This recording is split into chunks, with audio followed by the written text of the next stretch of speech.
Hey everyone, welcome back. So I recently put together this presentation because I needed a way to talk about the diamond turning lathe project on sort of an overview level. I wanted to show off the whole thing. I'm not a YouTuber, so I don't have a nice high quality video anywhere on my channel explaining the diamond turning lathe project in any comprehensive manner. I've posted a lot of clips throughout the years, but I thought it'd be a good idea to put something out there that talks about the whole thing, a bit of the history, all of the engineering that went into it, and sort of the current status and everything. Just so I can point to it if anyone has any questions, and I thought it'd be good to have a summary basically. So that's what this presentation is. It's called Adventures in the Design of Ultra Precision Machine Tools. So for those who don't know, what this is about is the diamond turning lathe I designed and built by myself in the makerspace that I worked in during college. And if you don't know what a diamond turning lathe is, hopefully that will become clear shortly. But I wanted to start out with a little bit of background and motivation behind the project. So I often get asked why did I do this? Why try to build a diamond turning lathe? And I don't know, it's a question I've struggled to answer because the answer sometimes seems kind of primitive and obvious to me, but it's kind of just because it's cool. I have a sort of reflex where if I learn about something interesting or neat, my immediate reaction is, well, I'd like to try that myself.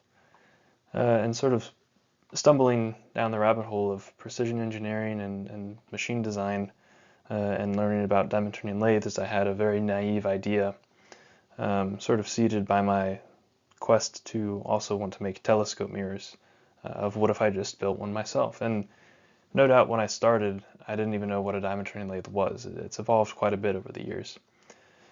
But looking back, if I had to pinpoint sort of two sources of main inspiration for this, it'd be this first video by Applied Science about making air bearings from scratch. Posted that back in 2020. And that was my introduction to the wonderful world of air bearings and all the cool stuff that they can do. And then of course we have this video from Dan Gelbart, the video on his air bearing lathe and grinder, which is basically, I mean, in my opinion, the most impressive DIY project of all time. Both of these guys are big personal inspirations to me, and these are two things where I can definitely point to and say these planted the seed of, what if I tried to do something like that myself? And it evolved over the years into the machine you see today on the right. While it all started very nebulously, if I had to look back in time and sort of retroactively assign a problem statement to the problem, it'd probably be something like this. So there's three elements here. The main thing we want to do is it's basically we're just building a CNC lathe, but the catch is it has an extremely high dynamic range, something on the order of a million or so. And I say dynamic range there in the context of dimension. So the travels of this machine and the size of parts that it can produce are very much on a macro scale, something on the order of 100 millimeters. But the tolerances on those parts, the absolute accuracy of those parts, is something maybe closer to 100 nanometers, so a million times smaller. And this is a pretty difficult problem to solve. And when you think of parts like that, parts with an extremely large ratio between their size and the form tolerance that's necessary, at least for me, my immediate, what pops to mind there is optics. Those are the kind of parts that diamond turning lathes are most often used for just that reason. Unfortunately, the tolerances with optics don't scale with part size, so you're left with this really difficult dynamic range problem on large scale optics. And so that's the second bullet point. And the reason it's separate is because optics don't just need to be, accurate and in the right shape. They also need to have optical quality surface finishes. So very, very low surface roughness numbers down on the sub 10 nanometer RA level. And luckily that sort of comes Comes with a package of building an extremely accurate machine tool. If you can accomplish the first thing, it's also very likely going to leave a good surface finish, but we ensure this by using monocrystalline diamond cutting tools of extreme sharpness, near atomic sharpness, to ensure the cutting forces are near zero and the surface finishes are basically of an optical quality. And the third point, and that's the real kicker, is it all needs to be done on a college student's budget. I was only allowed to work 20 hours a week in the makerspace, and whatever disposable income I had left over from that, it all went into this project. So you put all three of these things together, and you're left with a pretty tricky set of constraints. So the way I'm going to talk about this, basically just going to go through the whole thing, all the different parts of the machine, how they were designed and built, some of the metrology work that's been done surrounding it, some of the results, and then some current issues that I'm dealing with, and ways to improve. So we'll start with this slide here. So how do we make a diamond turning lathe? This slide's sort of a joke, but there is definitely an element of truth to it. Basically, we have our lathe, right? And what we want to do is just become the Laplace's demon of this lathe's little universe. At the very least, we want to be able to measure as many variables as we can. In an ideal case, we'd be able to control all of the variables and become some super Laplace's demon. But that's a pretty unreasonable thing to ask. So what we do is we control what we can. Things like machine geometry, the straightness of the ways to the degree that we can. And then what we can't control, if we can at least measure it, then it can be compensated for. And so with a combination of the control of some variables, the compensation for other ones, and then just the knowledge of some other ones, we can get a pretty good idea of the relationship between the tool and the workpiece, because that's what matters, is we just want to control and know that to an extremely low degree of uncertainty. That's the key behind diamond turning lathe, is we want to make it as deterministic as possible. So how do we do that? Well, if you want to build a deterministic system, a pretty good place to start is to build a very simple system. And that's what I tried to do with this machine. So I like this quote from Henry Maudslay about what business has it to be there. And that's sort of the attitude that I took looking at this. So if the goal is to turn axisymmetric optics, what do you need in order to do that? You need a spindle, you need a way to hold the part, and then you need two linear axes of motion with which you can interpolate any arbitrary 2D profile in a 2D space and impart that profile onto your part. So just those things, what I tried to do is make all of them as best as possible and as accurate as possible and hopefully achieve the results that I wanted. And so the way that's done here, the layout of the machine is called a T-based design. So you have a Z-axis, this axis here, which moves with the tool on it towards and away from the spindle. And then you have an X-axis on which the spindle rides, moving in and out of the page in this diagram here. So sort of a non-traditional axis arrangement compared to your normal lathe that you think of, like in a machine shop or something. But this has some distinct advantages that we won't get into right now. And it also is a little bit easier to build in some regards as well. And it's all just built off of a big surface plate as a machine base.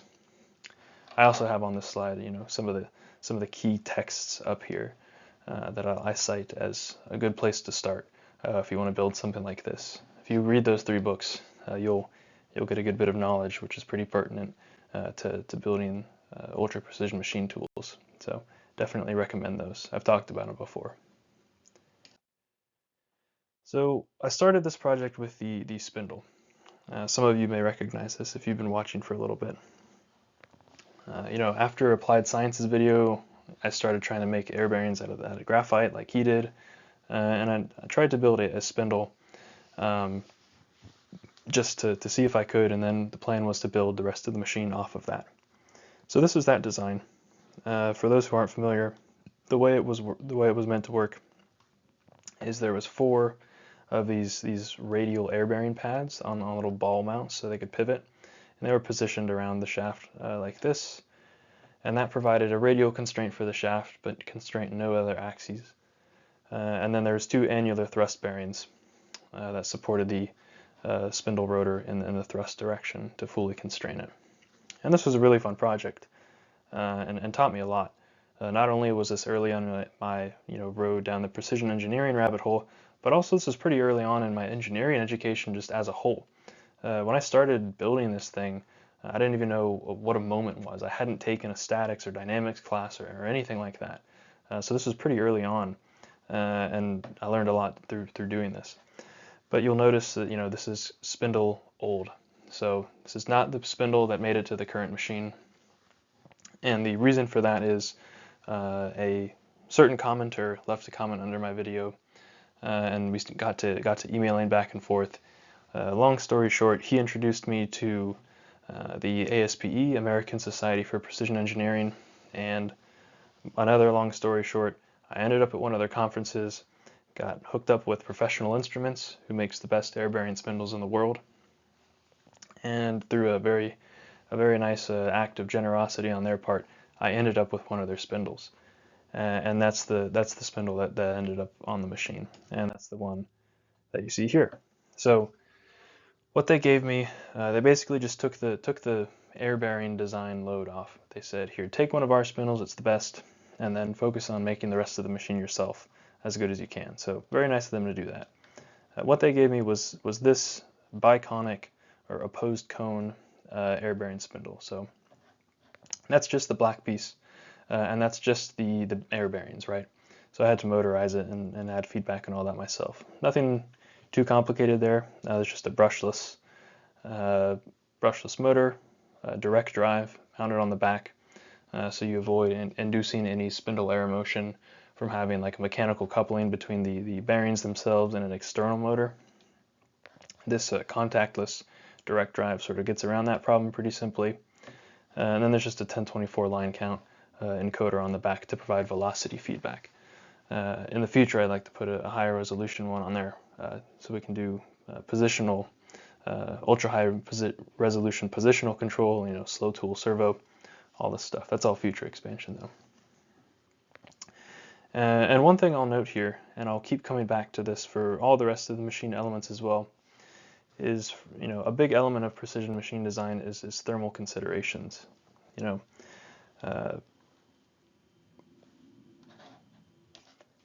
want to be very careful about heat when designing this whole thing. So ideally, we don't put it into the machine at all. If we have to put it into it, we try to minimize it and design things in a way that are insensitive to it. There's a very common and true aphorism that when working in microinches and nanometers, everything is rubber. Many of you may have heard that. But there's an equally true one which doesn't get said as much, which is that when working in microinches and nanometers, everything is a thermometer. And unfortunately, the bigger you go, the more true that becomes. So this machine is not quite small enough to where thermal effects are negligible, and so we do have to keep that in mind at all times. Luckily, with the spindle, we get pretty lucky. Just due to the extremely low friction nature of air bearings, at 2000 RPM, which is actually much faster than I usually run this when cutting apart, it draws under a watt of power. And so that the amount of heat that gets put into the spindle is very, very low. And we also have the additional cooling effect of the exhaust from the rear air bearing sort of flowing back through the motor cavity and then out the back. It's a very low amount of air, but it's also a very small amount of heat. And the net effect of all this is that thermal expansion is basically not a problem for this spindle. It's not really considered a heat source in the machine. I've not been able to measure it at least. So this is good, and it's actually pretty counter normal machine tools. Normally, on a traditional machining center or whatever, your spindle is the heat source of the machine. It's like the #1 place where your nefarious heat is coming from. So this is sort of the opposite here. and that's a nice pro. So I'll also take a moment to talk about the work holding, because this is one area where I wanted to make an improvement or over the sort of status quo, I guess. It's common to see on diamond turning lathes, one of the most common work holding methods is a vacuum chuck. Just a simple plate with grooves and a vacuum uh, union, sucking through the spindle to hold the part on. And these are good for many reasons, but there's one sort of annoyance, which is that there's usually a very slow and manual alignment component to the process. The reason being, of course, diamond turning lathes are not roughing machines. You don't put on a block of material and get out a finished part. You need an already pretty good CNC machine just to rough the part and get it to near net shape. And then you throw it on your lathe and you're just taking off the last, few tens of microns to get to the final form and finish that you want. And so to sort of streamline this process, I took an idea from, like a 0-point system of, traditional machining centers, where we have a common pallet system that's shared between machines that we can transfer things in between, and it also happens to be extremely repeatable. So the idea behind it is it's based off this kinematic coupling design from Layton Hale. So you have this 3-tooth piece here. This is what goes on your spindle, and it mates with an identical version of this geometry. And you can imagine how when you put two of these together, the teeth would sort of interlock, and you get contact on these angled faces here. There's 6 of them. I call this a quasi-kinematic coupling because it's technically flat on flat in 6 places, so it's technically a little bit over-constrained, but I keep the contact area small, and as you can see, it's still extremely repeatable, so call it a quasi-kinematic coupling. The original design that sort of inspired this, based off this patent by Layton Hale, it's a little different. His design, one of the halves had flat faces like the ones that I use, but the other half had rounded faces. So you end up with a line contact on all of the interfaces. So one half flat, one half cylinder basically. So you get line contact. So it's a little more kinematic, but it sacrifices stiffness, and it's also a good bit harder to make well. So this is my compromise that I came up with here. But anyways, you have this geometry, this pallet geometry, and you bolt that to your spindle face. You also have one of these, in another work holding setup in your roughing machine. And then finally, you machine this feature.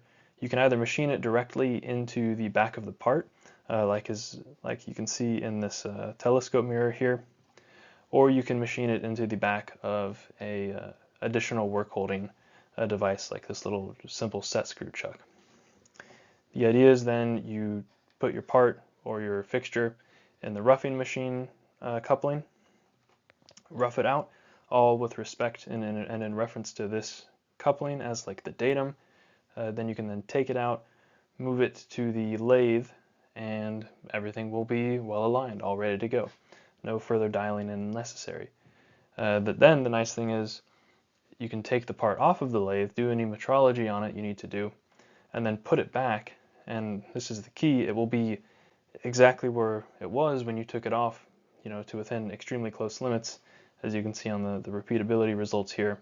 And you can just keep cutting as you were before. You don't need to worry about, making sure it's redialed in or anything like that. So this helps speed things up a lot, and is an area where I think it's a bit of an improvement. So we'll move on to the x-axis. This was a fully custom hydrostatic way. It's a boxway design, so you have this bearing rail, which is ground extremely straight and parallel and flat and all that stuff. And then you have this wraparound bearing carriage with 16 pads on it. You can see a couple of them here in the picture. And that fully constrains the carriage and lets it slide back and forth along the rail. So it's fed with 300 psi oil. They're orifice compensated bearings. There's little orifices in these holes here, the inlet holes, and it floats just 1/1000th of an inch above the rail all the way around. It's driven by a linear motor, which you'll be able to see a little bit better on the next slide. And all these things together, the non-contact nature of the hydrostatic bearings and the nice ideal application of force with the linear motor at the center of mass really allows this thing to have, in theory, infinite mechanical positioning resolution because of the hydrostatic bearings, but in practice it's really just as good as you can measure to. That's what's limiting the positional resolution of this axis. So quite nice. However, after having complemented hydrostatics like that, there is one big con, and that is the thermal stuff. So the fact of the matter is that when you pressurize the oil to 300 psi, it gets rather warm. It heats up quite a bit. And we're pumping all of that oil, through our bearings. It's getting all over the rail, filling up this whole channel in the middle here, and it's getting all over our machine. And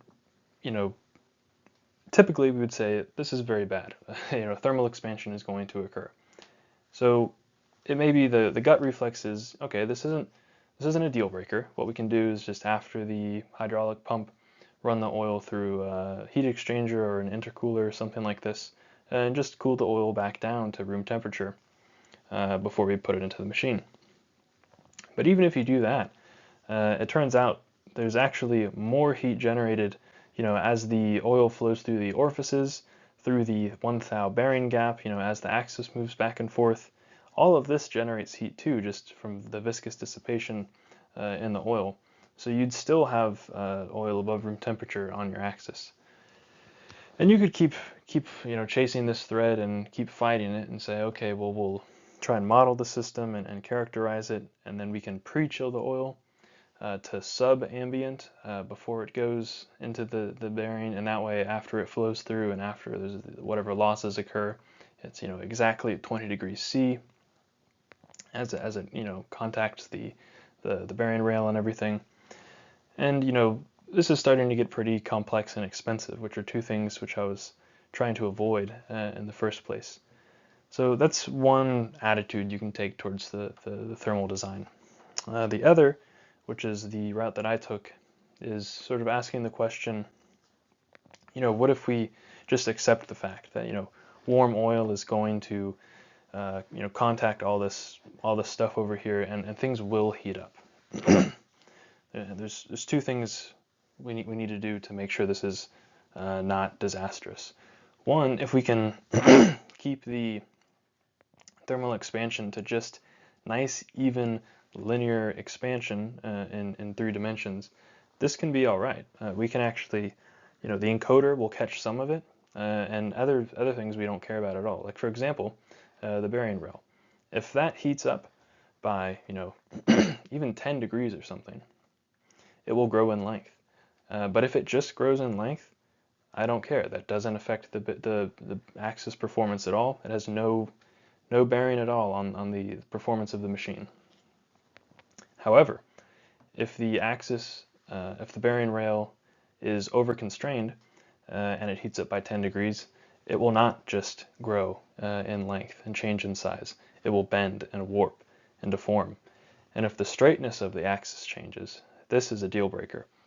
The accuracy that's been ground to and the straightness of it, that is the literal foundation of mechanical accuracy of the entire machine. And if that starts changing on me, that cannot be caught, that cannot be compensated for, and that will wreck the performance of the machine. So we want to avoid situations where bending and occurs and stresses start to build up and make things warp in unexpected ways. And so an ideally constrained system that's just growing in an unstressed manner is much more desirable.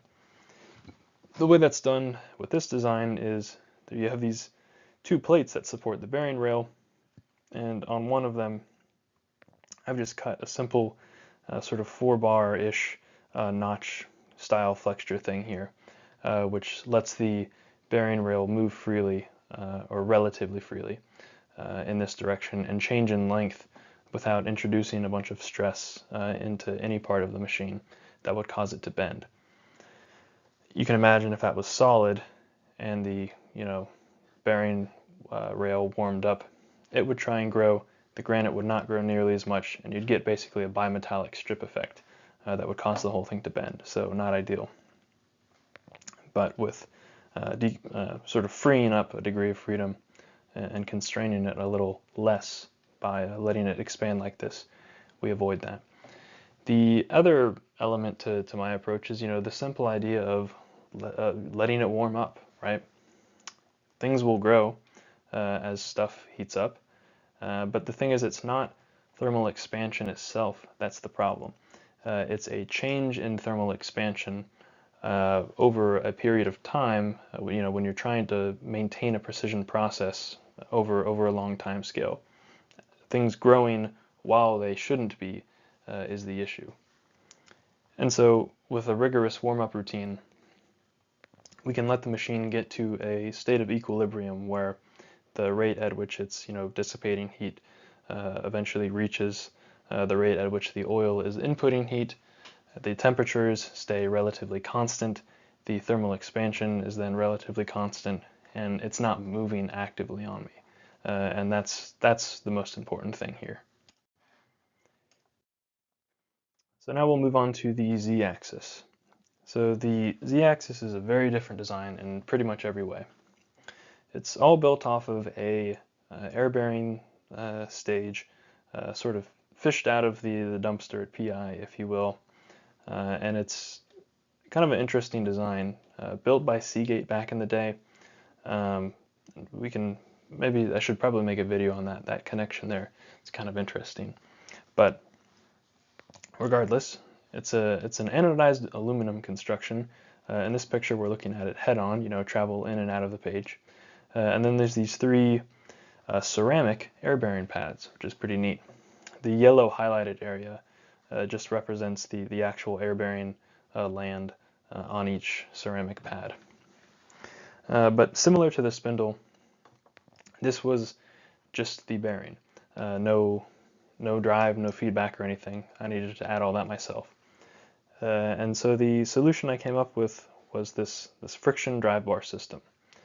The idea is pretty simple. We have the moving part of the stage here, and to it we fix a drive bar. That's this orange piece here. It's just, in my case, a piece of hardened, case-hardened linear shafting. That drive bar is then pinched between two rollers, which you can see in this picture here. Driven V roller, which is connected to a motor. That's this motor here. You can sort of see the V roller hiding in there. And then an idler roller, which in this case is just a ball bearing.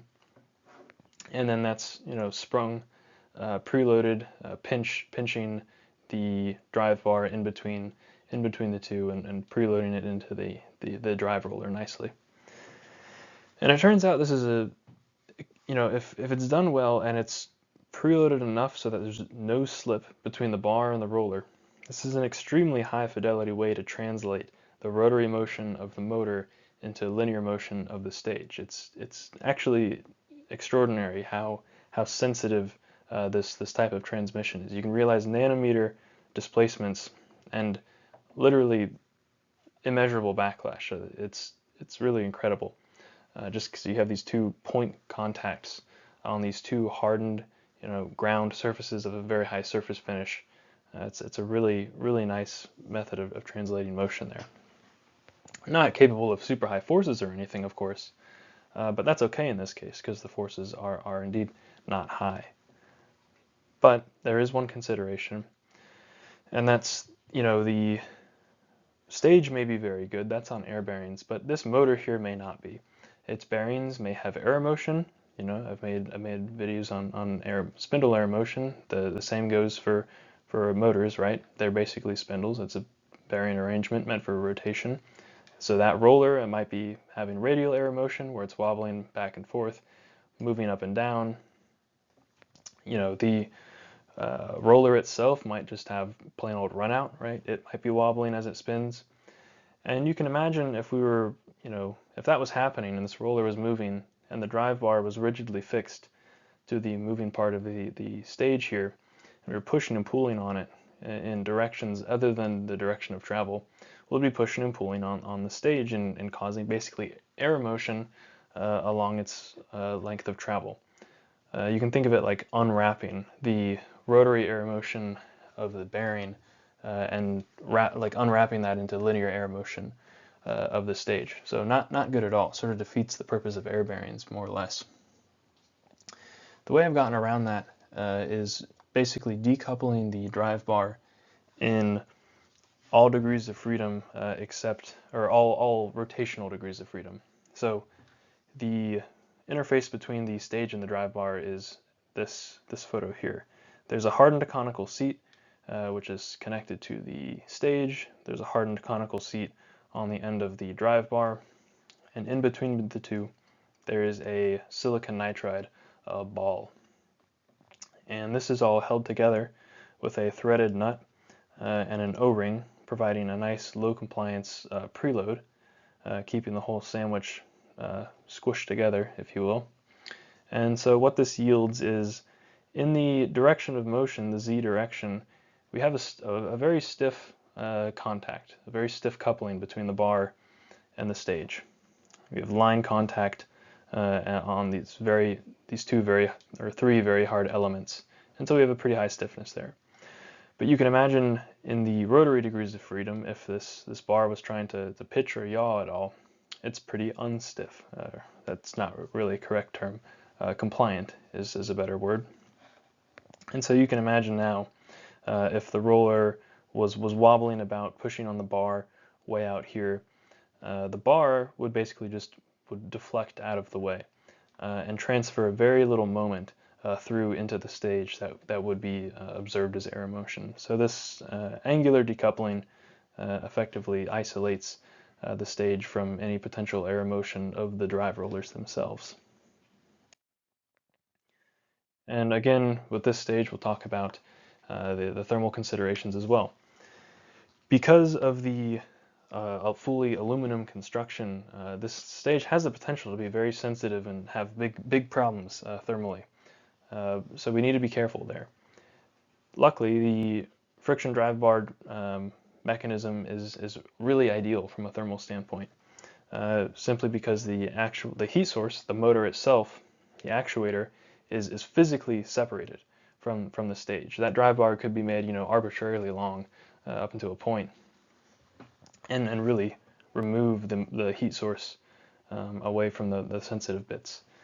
So, shielding against radiation is easy enough. You can just put a physical barrier of some insulating material in between the two. And if you do that, the only way for heat to actually get into the stage and cause problems is through conduction. And if you look at what path it has to take, it needs to conduct down the motor shaft, through the roller, through these 2 point contacts into the drive bar, soak all the way down through the drive bar, through a line contact, through an insulatory ceramic ball, through another line contact, and then it can get into the stage and start heating things up. So there's an extremely high resistance path for conduction to occur. So the net result here is very good thermal isolation and a very stable axis, which is good because just due to space constraints, the encoder ended up in a pretty non-ideal position. From a precision standpoint, there's a pretty large separation between the area of interest, which is the tool point, and where we're measuring. That's pretty not good practice because, you can imagine if this aluminum in between those 2 points heated up at all, thermal expansion there would not get caught by the encoder. That would go unnoticed and you would incur an error there. So keeping this as stable as possible is very important. And briefly, I'll just mention the tool post, since that also rides on the z-axis. This is nothing fancy, just a simple flexure stage driven by a little micrometer adjustment, which allows for really high resolution adjustment of the tool height, which is important because for optics which don't have some sort of center hole in them, your tool height really needs to be spot on, because you can't have any sort of nub at the center of the part, as that'll cause stray reflections in directions you don't want. So the ability to adjust the tool height to an extremely high resolution, better than a micron, is quite important. And here you can see the actual diamond tool itself sitting on top. So I'll briefly mention the controls. We've built these two really great axes or whatever, but the thing is, if you go back to the Laplace's slide, the whole thing is we want to know where they are at all times. So feedback is very important. That's accomplished with these Heidenhain LIP 382 linear encoders. Some of the best you can get. Really, really awesome sensors. I often get the question of why not use a laser interferometer for position feedback. I feel like that's a lot of people's, gut response to solving this problem. And interferometers are cool, but in many ways, I actually think encoders are superior.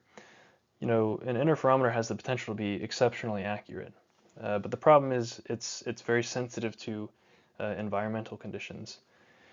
If the temperature of the air, surrounding air, changes at all, if the humidity changes, you have all these factors affecting the refractive index of the medium through which the light is propagating, which of course change the effective wavelength through that medium. And so the accuracy is not guaranteed. It's as good as you can control the environment, and as stable as you can keep everything.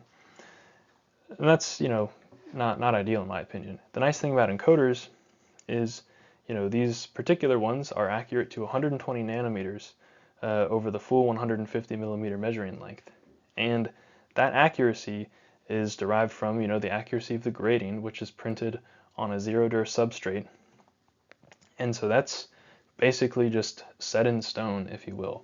That zero-dur is extremely stable, and temperature swings and humidity swings aren't going to change that. The accuracy is what it is, and you can rely on that for basically forever, as long as it isn't damaged or mounted in a way that induces stresses in it.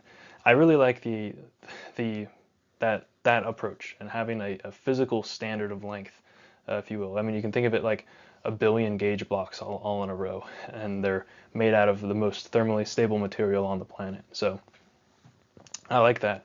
I like that method of feedback quite a bit. It being an encoder, it just outputs a very basic analog quadrature signal, which is then interpolated by my servo drives down to a resolution of 2 nanometers for feedback resolution. In theory, that could be pushed a lot further. These encoders are technically rated to go down to 10 picometer resolution, which is absolutely ridiculous. But for right now, I'm just using 2 nanometers to keep the signal frequencies reasonable and manageable, and because that's really not limiting my resolution or my machine performance right now. In the future, I'll certainly push that further. I can't wait to get to the point where my machine is not performing any better because my feedback resolution is only 2 nanometers. Future work there. The servo drives I'm using are these Granite Devices Ionis. Pretty neat system, really capable, versatile drives. I wish they wouldn't stop selling them, but they're pretty hard to get these days.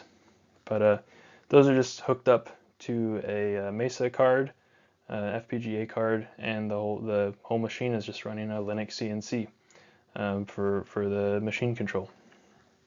The servo loops are of course all done by the servo drives, so Linux CNC itself is running in a pretty open loop state. It's just providing the position commands to the drives, but that seems to work all right for now. And until I get better at controls engineering, that's the extent that I'm going to get into the machine control side of things. So there's this other element of the project, which is metrology. The thing is, it turns out you can't just build a diamond turning lathe in a vacuum and just build the lathe and say, here's my marvelous machine, it machines stuff down to nanometers, that's it. You could do that, but no one would believe you. So in order to build in order to build a machine this precise, you also have to develop the equipment to validate the fact that it is really that precise and accurate. And so you can actually start to make claims about what you've made. And the thing about metrology for diamond turned parts is it's a very multi-scale problem. So I have this silly little mathematical representation here to highlight it. Say we want to machine a parabola, a parabolic mirror. So the surface shape, it's revolved, but it has this profile, this parabolic profile. You know, in reality, nothing's perfect, so it won't look like this. You may machine a part, and it may turn out that this is the shape that defines mathematically defines what you've machined. The thing is, we care just as much about this 1 in the exponent here as we do about this whole very high frequency sinusoidal term out here. And unfortunately, there's no one tool that can measure both of those things to nanometer precision. So this is going to require a couple different tools to be developed. So on one front, we have the form accuracy. That's the low spatial frequency, looking at the whole part over the whole clear aperture, how accurate is the shape that we've cut, just the general profile.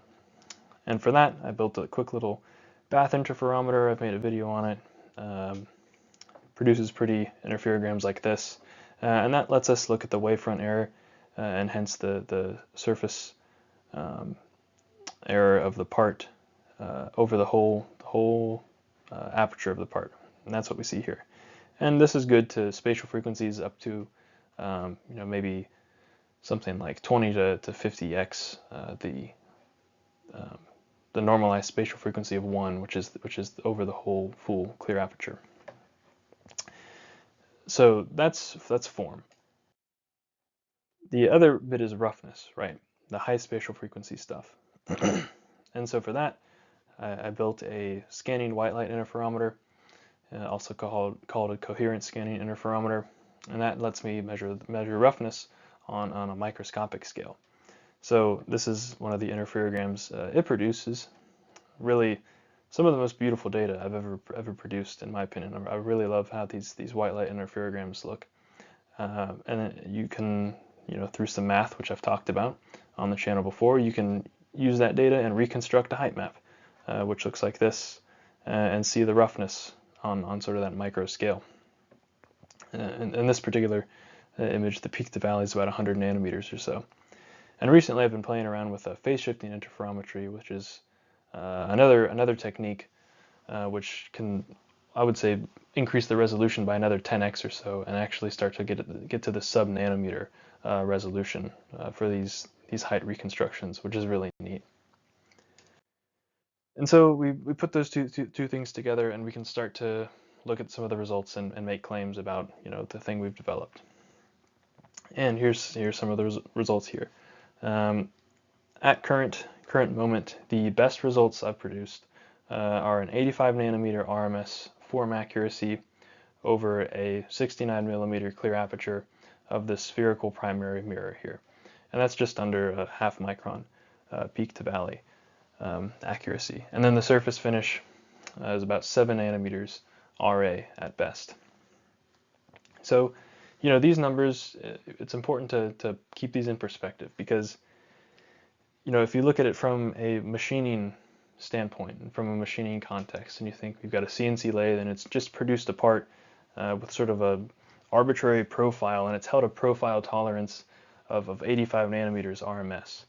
That's incredible. I mean, that's really astonishing for a machine tool to do. It's really, from a machining standpoint, awesome, really cool. But you then look at it from an optics perspective. This is not that impressive, maybe for a long or mid-wave IR optic, this could be considered diffraction limited, but really for visible optics, which is what I'm interested in producing with this machine, 85 nanometer RMS is nothing too great. It's still definitely got some work to go. I'd really like to see this down, 10 to 25 nanometers or so, and the surface finish maybe even closer to 1 nanometer RA. So definitely some further work there to get this to an even more performant level. And so we'll talk a little bit briefly about current challenges and some of that work. I've made a video on this little saga before, but if you look at the parts in just the right light, you get this. You see the surface finish is not nearly as nice as it may look in some other pictures. You see these fringes, these sort of ripples in the surface finish, and you can see basically the tool marks. And what that is, or what that looks like on a microscopic scale, this is some of that coherent scanning interferometer data. You can sort of see the ripples here. It's not just a nice uniform orderly tool path like you would expect to see. There is some variation in this finish. It's pretty warbly. And so I wanted to dig into this and figure out what the heck was going on. So I did a test and first of all looked at the following error of the z-axis, and it looked like this. This is not good. It's trying to hold position at 0, but the thing's jittering back and forth a good, plus or minus, 15, 20 nanometers or so, and it's not holding position well. No matter what I did with the servo tuning, I couldn't get this any better. And in fact, I then turned the servo drives off entirely, and this was still there as a noise floor. So it wasn't a servo jitter issue. This is something wrong with the axis. So I did a test and turned the air bearings off while I faced off apart. Turned the air completely off to the air bearings so they weren't floating. The z-axis was just sitting there, basically locked. And these are the results that I got. So this is pretty telling stuff here. So this is that initial image you saw before, and then on the right we have another part faced off with the same parameters, but with the no air to the air bearings on the z-axis. And you can see the problem's gone. It's pretty much completely eliminated. This is a pretty dusty surface here, so that's what all this crap on the surface is. But that haziness from the tool marks, it's gone away, and you can see in the interference microscope data. You can just have nice, orderly tool path lines, very tightly spaced together. And in fact, this is kind of an interesting note that I realized when looking at this data, is the surface finish of this part is no longer limited by the tool path at all. And in fact, the limiting factor in the surface finish is the material itself. So this is 6061 aluminum, T6, just your standard off-the-shelf aluminum.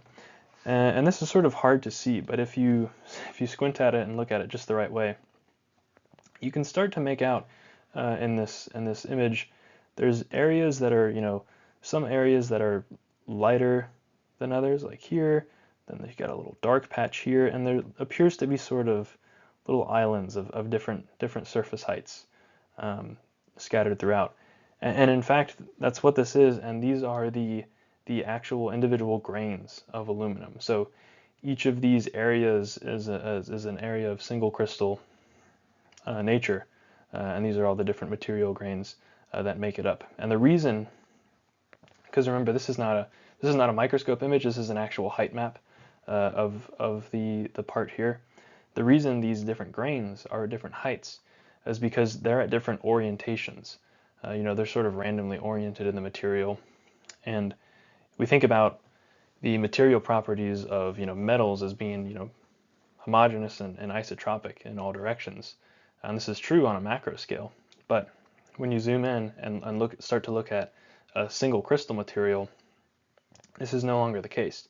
Depending on which direction you load the material, which axis with respect to its crystallographic orientation, the strength and stiffness can be very different and vary quite a bit. So what we're seeing here is different crystals at different orientations, and when they're exposed to the cutting force in the tool, they deflect the machine or the part, more or less, depending on what orientation is and how stiff that particular orientation is. And so we see a variation in height based off of those grains. So I thought that was super cool. It's kind of a tangent there, but you can actually make out the grains in the material just based on the height map here.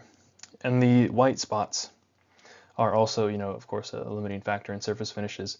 Those are actual silicon inclusions in the material. 6061 got a decent bit of silicon in it, and crappier grades, and well, even just normal stuff like this, it can start to precipitate and sort of make these little pockets of silicon, which are very hard, and so they spring back out after the tool's gone over them and result in a high spot like this.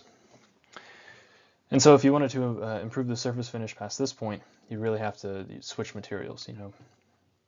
There's such a thing as RSA 6061 aluminum, which is a proprietary type of super fine grain aluminum, where the crystals are shrunk down closer to the nanometer scale, so they don't cause these big variations in height like this, and everything's very homogeneous and fine grained, so we don't see this blockiness.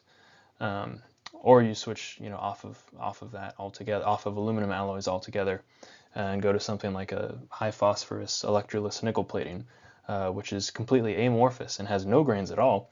And so as a result, the finishes you can achieve with a electroless nickel are basically the best that you can ever hope to achieve with diamond turning. That's for when the surface finish requirements are very high. You'd go to something like that. But anyways, this test proved that's what was causing the problem, and so something must be done about it. The proposed solution I have is basically what we see here. A quick little bit of background. So I took, after realizing the air bearings were the issue, I took it apart, and this picture on the left is what I found. This is basically how the air bearings inside that stage are designed and made. It's a rather strange setup where we have an orifice sort of at the top of the ceramic pad where the air comes in. That's our restricting element, which is necessary. But then there's this sort of weird distribution channel, and the air is introduced into the bearing gap at several points here. And this is a really bad design. Anyone who's familiar with air bearing design knows this is not going to work well. Reason being, for air bearings, air being a compressible fluid, you want to minimize as much as possible the downstream volume in between the orifice and the bearing gap itself. This is basically just acting like a big giant capacitor in between the two. And what that does practically, the way air bearings work, if the fly height changes, like if there's a change in load and the fly height changes, the pressure inside the bearing gap needs to increase to resist that load, and that's where we derive, the stiffness of an air bearing. However, if you have this big volume in between the orifice and the bearing gap, that change happens slower. It takes a longer time for the pressure to increase in response to a change in load. And so you can think of it sort of like a phase shift. You could probably draw some electrical analogy, capacitor introducing a phase shift, right? Similar idea. And so you can think about that, extend it even a little further and say, well, if that phase shift grows such that it becomes, a full 180 degrees, and there's still non-zero gain, we become unstable. It becomes a positive feedback loop and the system goes unstable. And so in fact, that's what we were seeing. With that just sort of steady state jitter of the axis. The air bearings, because of this huge downstream volume, are just oscillating back and forth and causing this constant vibration just due to poor air bearing design. Why it was designed like this, I don't know. I don't have any answers for what they were thinking back in the 70s or whenever the heck this was made, but this is a problem. So one option is, you start the z-axis over. Just do it from scratch. And avoid all these issues. That's a lot of work. It'd be nice if I could recover what I have. So this, one way you could do this is plug up the distribution holes, all but one, remove that top orifice, and then put a new orifice in right down at the bottom of the central distribution hole. And then we have not a pocket, but just a thin groove cut in the bottom of the bearing, which would just helps the pressure profile and distribute the air a little better without introducing a bunch of volume. This helps increase the load capacity and stiffness of the bearing. And that's sort of what you can see down at the bottom here. This is a simulation that a friend helped me do. There's a German air bearing company, Eitzenberger, who's working on an open source air bearing simulation software, and this was done in one of the early versions of that. But this shows the pressure profile